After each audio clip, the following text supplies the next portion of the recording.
Good evening, everybody. Good evening. Good evening. Can y'all hear me? Hold on one second.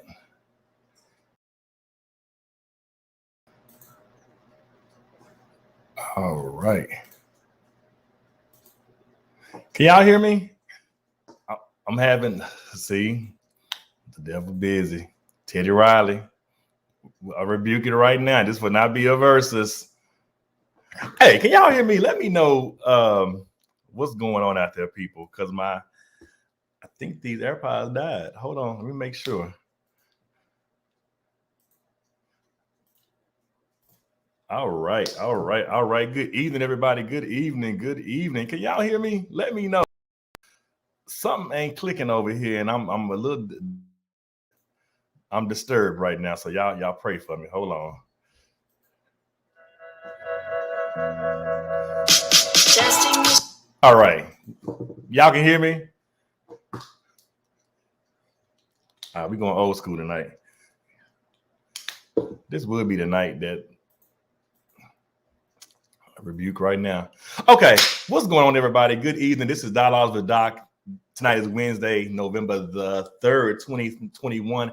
And this is another awesome, amazing episode / edition. Listen, if you guys are watching right now, let me know where you're watching from and let me know if you can hear me, because I'm having a little Teddy Riley issue over here right now and I'm bothered by it, but it's going to be all good.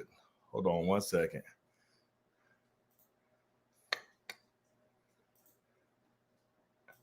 All right. We good? Yes, no, maybe so. Hands up. Let's play 7 Up. Can y'all hear me? I got Team Mandi in the house, and my audio done went out. Y'all pray church. Keith, can you hear me? Because Keith gonna tell me, can he hear me? All right, cool. All right, so why I can't hear y'all? This is crazy. Okay, so let's do this. So tonight it's all about my amazing guest joining me. Normally I have this long monologue before my guest comes on, but tonight I'm not doing all that because my sister's in the building and my sister is booked and got a whole nother show after this one. So I got to make sure she gets there on time to get her coin. All right. So listen, tonight is episode is Dialogues with Doc. I'm having a one-on-one with #Mandi. This is my girl. This is my sister. I love her so much. She's doing this for me in the midst of her busy schedule. If you're watching, let me know where you're watching from. I'm going to cue this up and set this up the right way, because when you come on Dialogues with Doc, I have to bring you into the building the right way. So, over here, I give people their flowers while they can still smell them and all that good stuff. So let me sit and crank this up for my sister to come on and join me. And I'll be right back after these messages.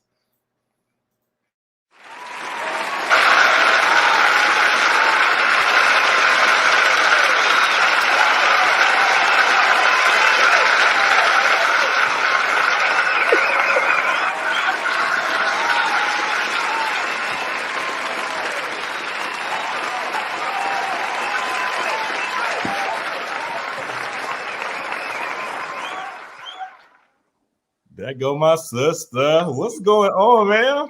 Not the claps. What's going on? It's claps all the way around because my sister's in the building. I sure appreciate it. I'm good. I appreciate you. Like, you already know the love is real. The love is there.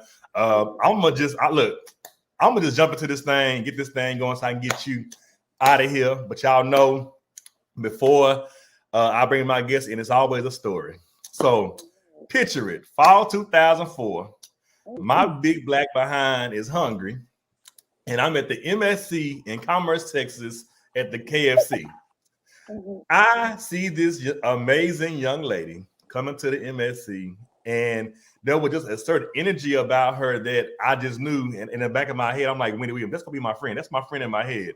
Long story short, almost 20 plus years later, this young lady is my sister, who I am so proud of, that is joining me on tonight. Mandi, how the hell are you? You know I love you. Oh, listen. Okay, if we can cuss, we good. I'm good. I'm really, really good. Really, really busy. Really grateful to be busy. Trying to stay healthy so I can stay busy. Yeah. So I'm good. I know that's right. And yeah, you are very, very, very, very, very booked and busy. So I am just amazed to see what God has done in your life and continuing to do as you continue to go through this thing. So let's just jump right in here. What was it like for Mandi growing up? Like there are some things that there are some work ethics and things that you have that are just so exemplary that people admire and that people respect. But what was it like for you growing up to build you up to this point? Well, first of all, I grew up with entrepreneurs, and I grew up around music specifically because that's like our background. Our family is a very musical family. My mom toured with the Gap Band. She had her own band. So my parents met being musicians. My dad played the organ, and my mom directed the choir, and that's how they met each other. And so in that, then my dad decided he wanted to go the funeral director route and wanted to be a mortician. So he worked extremely hard while we were younger to build his own brand and build his own business. And so me and my sister have seen that like since we were babies. That's all we know is entrepreneurship and working hard and getting it for ourselves. So that's where a lot of my work ethic comes from, my father. And if you know anything about Clifton W. Maxfield, you know he works hard, and he works. And we work just as hard. So listen, so while we're talking about that, go ahead and plug the funeral home because we're doing that too tonight. To People's Funeral Home in Denton, Texas. And if you are in the Dallas area, y'all go by Evergreen Memorial Funeral Home. Shout out to Clifton Maxfield. This my baby. Come on. So listen, it's always been in your blood. You've been doing it for the longest time. What has singing like? I compare you to Whitney Houston most times because all Whitney needed was a mic and that was it. Like, give Whitney a mic, ain't no gimmicks, ain't no bop bop bop. Just give me a mic and let me do what I came to do. What has singing done for your life overall? Like they say, music is the soundtrack of life, of people's lives, but singing for you is professional, but it's more so personal for Mandi. So, what has it done for your life overall? For me, because I am such, and people won't believe this, and people never believe this when I say this, but I am really an introvert. If I can be by myself at home quietly all the time, that's how I would love to have it. Singing really saved my life and gave me a voice because when I do grab a mic, something different happens for me. It's kind of like you know how like Beyonce says she got Sasha Fierce. That's exactly what I feel like when I'm singing on stage. When it's just me talking, I'm a completely different person than when I get on stage. It's something about people's energy and just my life experiences. When I sing about whatever I'm singing, it doesn't matter what genre it is, I've probably lived it. So when you sing, when you hear me sing, you feel it because I'm an experienced person. So I sing about and through my experiences.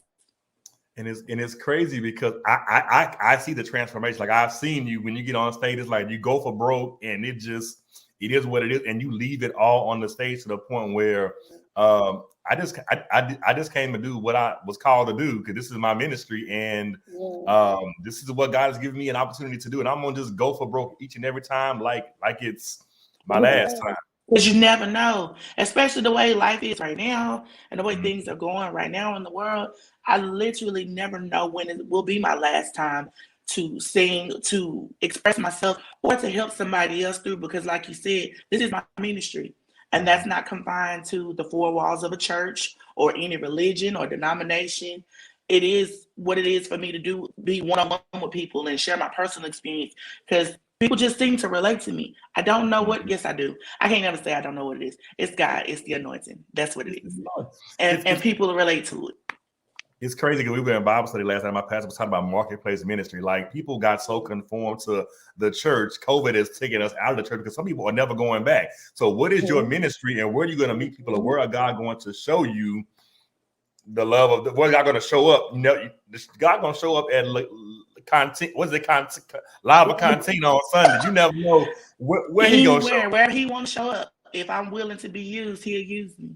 See? Wherever. Now let me ask you this. So growing up in the church and doing and trying to just find who Mandi was, this is a question that I don't even have on my screen. Just popped up. How was it when people tried to box you in and you're like, but God didn't put me in a box. God didn't give me a box. So why y'all trying to keep me singing one particular genre when I'm called to do some other stuff? People understand about me that you cannot tell me what to do. You cannot boss me around. I am very headstrong. Yeah, I'm quiet and reserved, but when I want to do something, I'm going to do it. When I don't want to do something, I will not do it. And my friends and people that know me know that about me. And the people that don't know that about me find that out about me if they ever try to challenge me on anything. So I've never really felt like I needed to be boxed in any way because I just do what it is that I want to do. And most importantly, I do what it is God tells me to do. Whatever He instructs me to do, wherever He instructs me to go. Like I'm very spiritual. So I very much so have a relationship with Him. And whatever He says do, all right then, God, this is where we going? We're going to the club now? Okay then. But let's Let's do it. go. Mm-hmm. Let's go. I'm a rider. I'm a rider. I'm Wherever you riding. tell I'm me. riding. Wherever you tell When me you to say ride. send me, because Mandy's gonna go. I'm just send me. I go. So, Mandy, you have been blessed to work with some amazing musical gifts. Yeah. Who did you fan out for when you met them in person? Oh my God. Okay, so everybody knows this about me. I guess my top three. It's funny that you mentioned Whitney, Whitney Houston, Brandy, and Kim Burrell. When I met Kim Burrell, that was all I could say to her was, "You have no idea how much I love you," and she just kept laughing like, "Girl, stop!" I said, "No, you really don't know how much Like, I no love you." idea. That's all I could say to her because Kim really changed the trajectory of my life and my path of singing and the way that I sing and my sound because she did something for gospel music and then transitioned over into like inspirational music and crossed over to all kinds of genres where everybody knows her from Beyonce to Omarion. Like all these people know who Kim Burrell is. And she did something different for me. She sang a sound that I'd never heard before. And it really, really influenced me. If you ever hear me sing or perform, I pretty much like to sing songs the way that they go. Because for the average listener, they would not understand riffs and runs. But if I ever get real good to me, I'm going off script and I'm giving you my best Kim Burrell because I love her that much. And she thought you were playing like, girl, you like, no, I really like. She was just giggling. I was like, girl, listen, you have no clue. Like, you really changed my life, girl. But she was just so sweet. And you know, another thing, when you meet people that you really like love and they turn out to be everything you thought they would be, that's the best feeling in the world. I was so nervous that if I met her, because you know, you hear horror stories about everybody, people got something to say about everybody. Right. There's nothing better than meeting someone that you admire and them being everything that you wanted them to be. And I really, because of that moment, try to make sure that that's how I am if people meet me. I never want anybody to meet me and be like, oh, she was a diva or she was stuck up, because that ain't who I am. We are best Oh, friends, and I say it all the time. We are best friends. We are best friends. So yeah, Kim Burrell, hands down. This is not the diva at all. This is the home girl. Like, you know how people like the home, like that is you, like all day, like unapologetically. We all friends. Like you said. Yes. So you said Whitney, Brandy, and Kim. Now give me two more of your top five.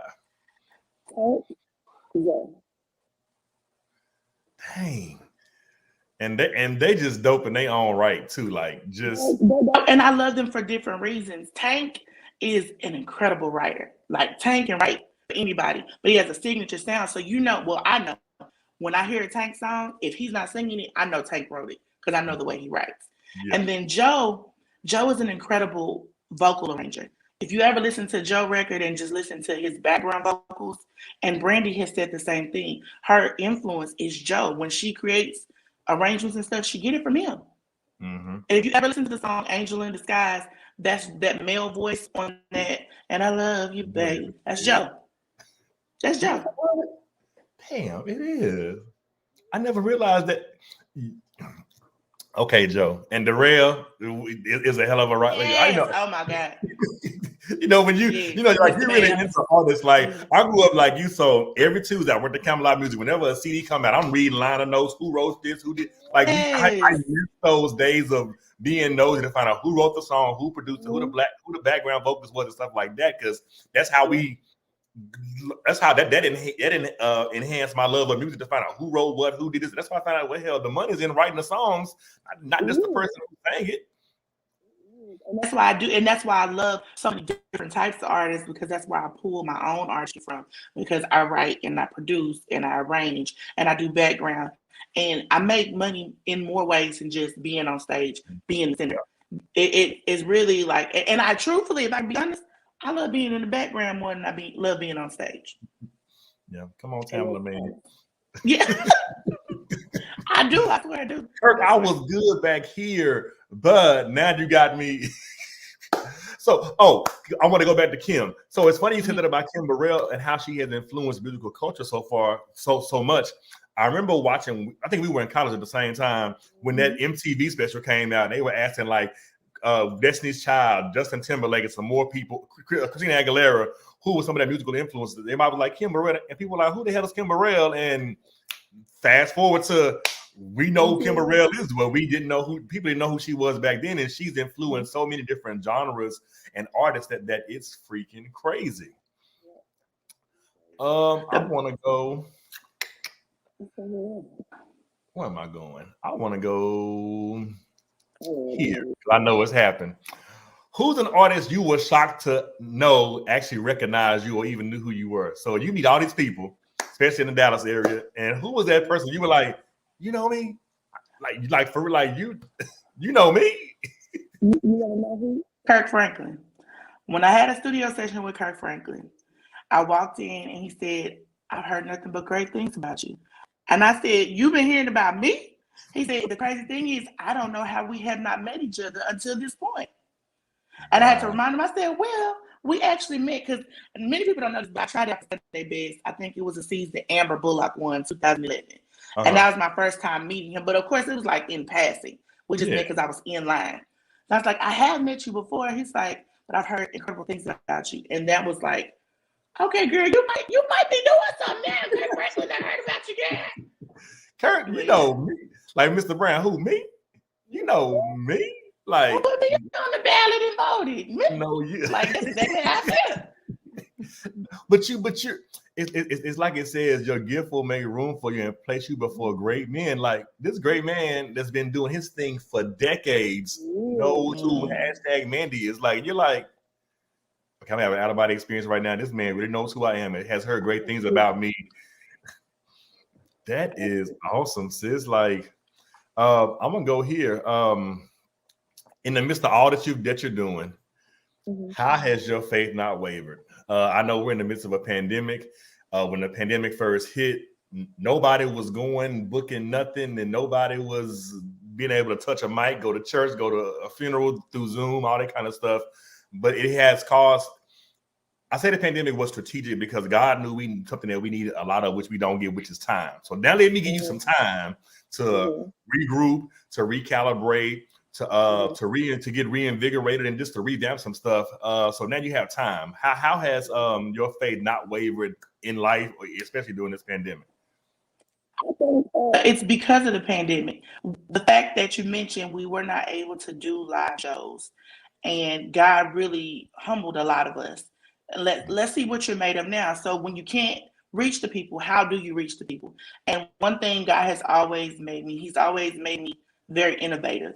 I was probably one of the first ones to start doing the live streaming, the in-house concerts. Because I was like, well, I mean, I got a good enough following. I feel like they'll follow me if I do it online. And that was a lot of stuff that I'd never really done before. Like, I wasn't doing a whole lot of videos and all that kind of stuff because I'm a live show singer. So a lot of people come to my live shows. So I said, well, this will give me a perfect opportunity to show my personality on camera when I'm not in front of an audience. Can I still give the same energy and still convey the same message? So the pandemic really is what saved my life and really, really helped me to understand that God got me no matter what. No matter what, because I have not missed a meal. I have not missed a car payment.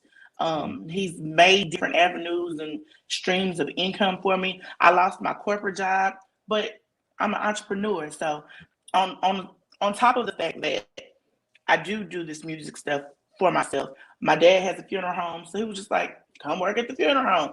No problem. Like, he's always made a way or made an avenue for me to continue on. And so why would I trust a guy like that?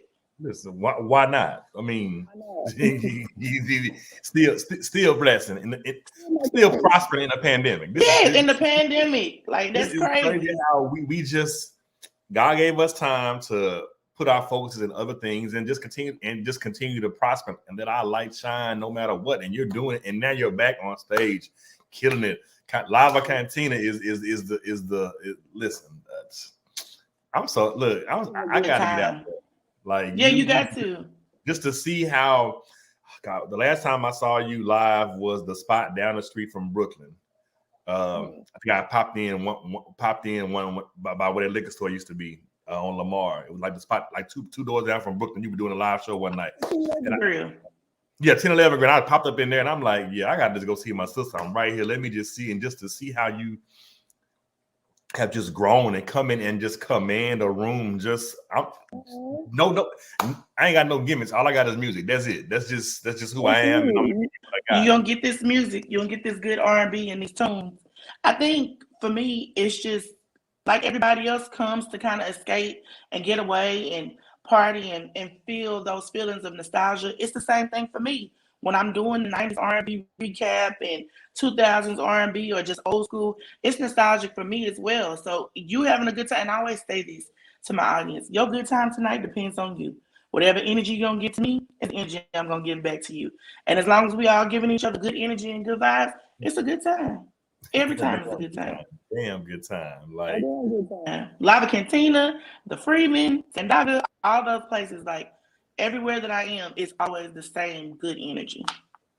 And it's crazy because I was home like 2 weeks ago for a funeral. One of my friends passed away unexpectedly, and just to see how the Dallas music scene has evolved. Like I remember when we were like in high school and in college, and now you have all these places. You have 10-11. I mean, well, I'm sure you got 10-11. You got Sandaga, you got Freeman, you got Lava Cantina. What's the spot used to? Is the Prophet Bar still there or no? Like not there anymore. No. But now we have new venues and new spots to still celebrate each other and still have the open mic nights and things like that we really didn't have coming up. Like they were like kind of like hit or miss, but now there's a thriving music scene in Dallas. Like even after this show tonight, it's on a Wednesday. You know, most stuff would be like Thursday, Friday. Like we really doing something on a Wednesday musically, and it is just happening. And just that evolution in my hometown is just ridiculously amazing, and I love it. I love it. I love it. The only thing that I can remember that we did have consistently in high school, and I think I might have been in college when I was doing this, was Sankofa, and that's in South Dallas over there. Yeah, over there by Erica's spot, Forest Theater, and we would do that on Tuesday night. And so I would drive from Commerce to Sankofa on a Tuesday night just so I could have that experience of open mic. And really, it was preparation for what I'm doing now. The Candy West and Nathan Myers and all these amazing greats, Daniel Jones and Gino Aguilar, and everybody was just the people that we know now that are on tour with all these greats and MDN for all these greats. They started practicing with us at Sankofa. So it's only right that I continue on that tradition and that legacy at the Freeman and at Sandaga, because I want everybody, up and coming artists, to have that experience of having the OG really kind of guide you and kind of show you the way, because we didn't always have that. And I want to be the one to make sure that, you know, I give people that so they don't feel like they're doing this by themselves. Come on, OG. Come on, you are an OG. Like it, man. I'm an OG. I'm an old head, man. Been doing this thing for forever, and then something happened along this journey, and I'm gonna go here now. Mandi became a mother. Mason and Eden, what has motherhood done for you? It's probably slowed me down and set me down somewhere so I could grow up. Mason did it first. I was still in college when I had Mason. Mason was coming to class with me. Yes, he was. One of us to be a whole keeping him while you were in class. Yes. Somebody be keeping him while I was in class. So Mason was the first one to kind of ground me. And then when I had Eden, she softened me, because having a girl is completely different than having a boy. I could tell Mason, I'm gonna punch you in your throat, sit down, and he'd be like, all right, man. I tell Eden that, oh, it's tears for days. So she really taught me how to have more love and compassion, Mm-hmm. and how to speak softly, and really, really how to be more of a woman. Because I'm just used to being, Yeah. I'm a tomboy. I'm used to talking rough, talking tough, but my daughter has really been the one to show me how to be a woman. Oh, I love it. Like, and just to see like the babies. I mean, they're not even babies no more. Like, just I remember when we were all taking care of Mason. Like, okay, she gotta go to class. Somebody take him. Somebody like it was like a community thing where they say it takes a village. Have a village in Had a college. village. You Mm-hmm. definitely had a village with both of them. So this is like so amazing. As a parent, how do you shield them from potentially walking in your same destiny? Because I know they probably are exposed to the music scene and probably. And are you the parent like, nah, baby? Or they Expose them too much. The only people that really see my kids are the people that are part of my team, part of my squad. That's family. There's people that like Davion and them. You know, I've been knowing them for 15 plus years, same amount of time I've been knowing you. So I don't expose my kids to energies that are not good for them or to spirits that are not good for them. And it's a lot of them in the industry. So Mason and Eden only come to shows like if I'm doing a show at a restaurant or if it's my show that I'm putting on like at another venue. I don't expose them to a whole lot, but they know exactly who hashtag Mandi is. Mason got one of my posters on his wall in his room, and Eden is always singing my songs. So they know who I am. Now, do either one of them want to go into music or Mason is more production and more tech. He's Well, good at videography and production, the production end, and he makes beats and stuff like that. Eden is the star. She's the star. I am here. Eden is a little hashtag. That is who she is. But that's her personality, period, all the time. She's always on team. But yeah, Eden is probably going to be the one to be the singer. Mason will probably be behind the scenes. Man said little hashtag. Yeah, we gotta get her a shirt. That is her. That is her little hashtag. Look, keep that is her. We'll keep that. Keep said something. Yeah, little hashtag. That is her. So Mandi, how do you do it? How do you manage or balance motherhood and your career? Like, there's a lot of things happening, and I know you sometimes feel like I don't know how I'm gonna do all this, but how do you try to balance this thing out and manage it to where it works best? You do it with such grace and such ease that I know there has to be a method to the madness. I have a village. It's not a huge village, but it's my most important village. Like my mom, she is very instrumental in, especially with Eden. When I have anything to do during the week or the weekends, my mom will be like, just bring over here. I gotta. Mason is kind of grown at this point, so he can stay at home by himself or he's with his dad. But my mom, and then I have my friends like Rashonda and Constance. They've been taking care of my kids since I was living in Denton by myself, and it was just me and Mason. So I have a very tight knit village, and they make it possible for me to move around because I could not do it without them. I really couldn't. Definitely. You and like I said, the village makes a difference. So if you're a parent out there watching and you feel like you can't do all this stuff by yourself, my sister is telling you, get you a village. Hell, you probably already have a damn village and don't even realize who the people are that you're connected to help connect the dots. But definitely to get you a village, and you can definitely help manage this thing just a little bit better. Yeah. Gerard said, "Hey, Pud."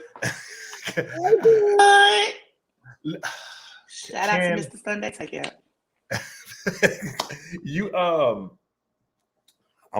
we almost done. I want to make sure you there on time. Can I talk about the D word? Because your former life.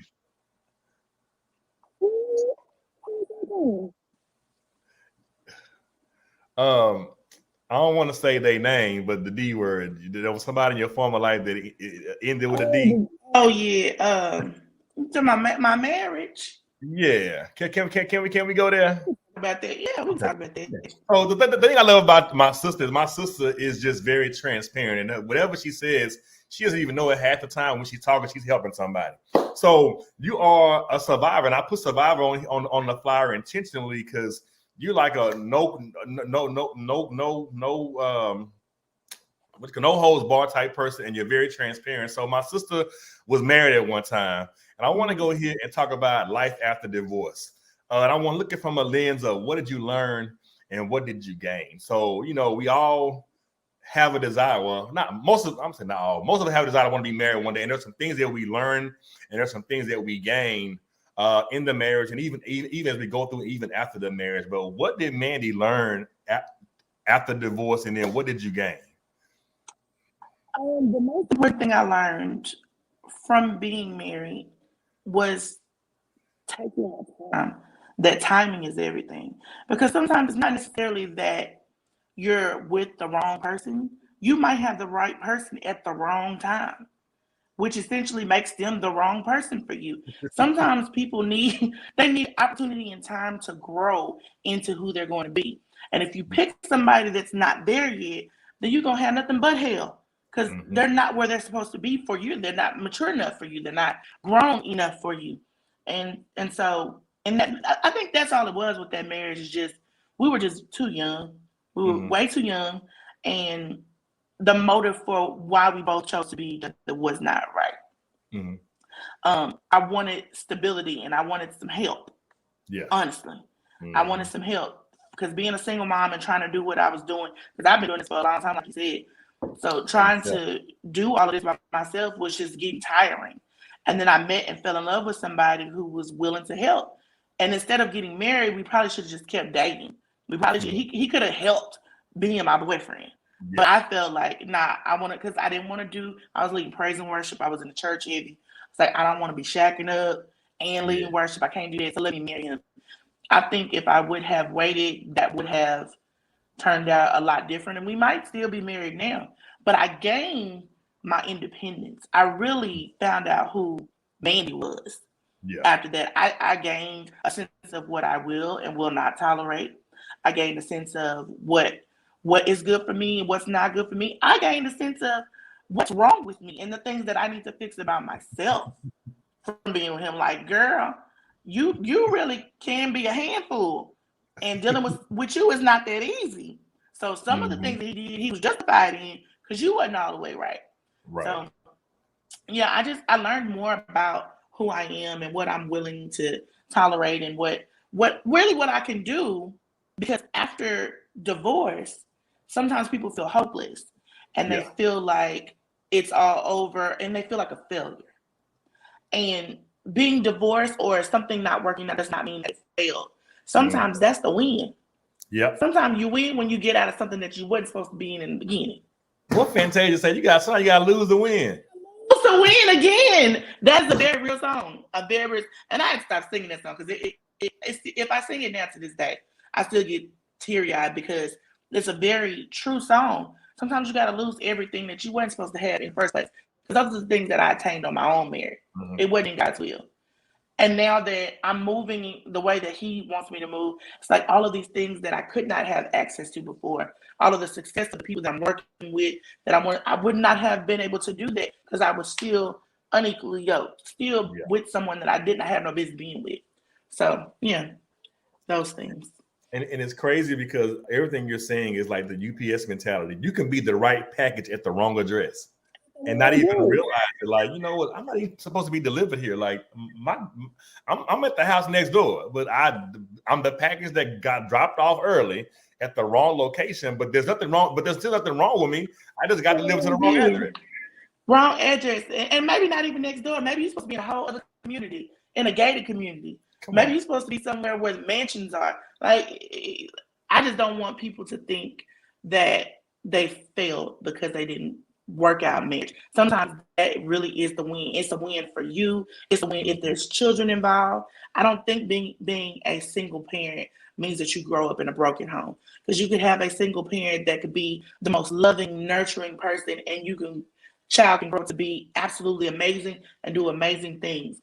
And you can have a two-parent home where it's completely dysfunctional and toxic, and that child grows up to be absolutely horrible. So y'all, if you're going through divorce or you're a single woman or a man, a divorcee, don't worry about it. Just keep going, and keep growing.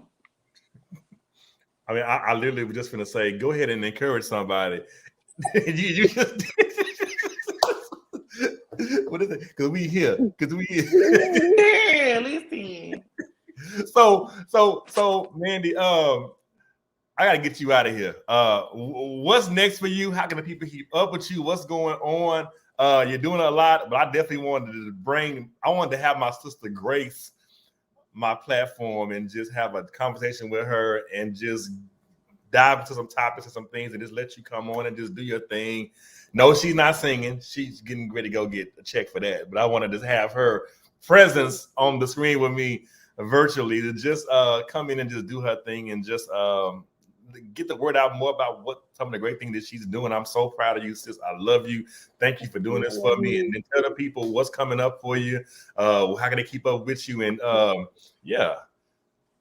Well, I released 3 years ago, I released my first EP. So you can get that hashtag Ask Mandi on all streaming platforms. And I am currently in the studio working on my full-length album. And I have not decided what the name of that is going to be, but I've got some amazing features, some amazing producers. And when you guys hear it, like I said, I'm an experienced person. So when I write from experience. When I sing from experience. So this album will be the combination of the last 3 years of my life. And child, I've been through some stuff in the last 3 years. So you'll want to get this album when it comes out. Trust me. It's even better than the EP. I promise you. And y'all can find me, first of all, anywhere in the city, because I be everywhere singing. The Freeman, Zendaga, like you said, Lava Cantina, anywhere there. And you can follow me on Facebook and Instagram at #Mandi. Well, ladies and gentlemen, that's my sister, #Mandi. I love her. I'm thankful for her gifts. Y'all keep up with her. Go by the EP. The album getting ready to drop soon. She don't have a title yet. Hell, she ain't gotta have a. She can just name it Untitled like the Angela. That would be cute. That would be cute. But next month, or maybe at the end of this month, I don't want to put a time frame on. Just know in the next couple of months, I'm dropping 2 singles. So turn your notifications on. Of the album. Please.